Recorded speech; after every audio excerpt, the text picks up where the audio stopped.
Null સે જલ યોજનાની ગુલબાંગો વચ્ચે પાટણ જિલ્લાના એક ગામમાં પાણીની બુમરાણ ઉઠી છે. સમી તાલુકાના બિસ્મિલ્લાબાદમાં નલ સે જલ યોજનાની વરવી વાસ્તવિકતા સામે આવી છે. અહીં દરેક ઘરમાં નળ તો છે, પણ તેમાં જળનું ટીપું પણ નથી આવતું.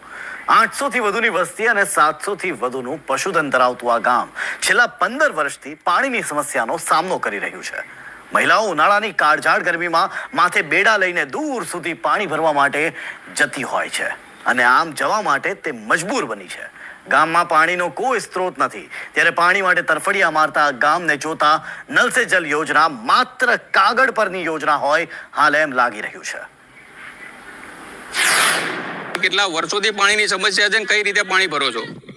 પાણીની સમસ્યા તો કીધું ને કે મારા લગ્ન થયા 22-25 વર્ષ થયા છે, ત્યાંથી પાણી તો મેં જોયું જ નથી.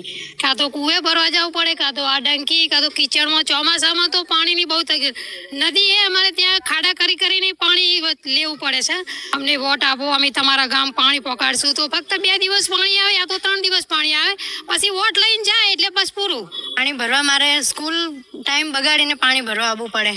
15 साल हो गए, 15 साल से रहते, 15 साल से यही तकलीफ है.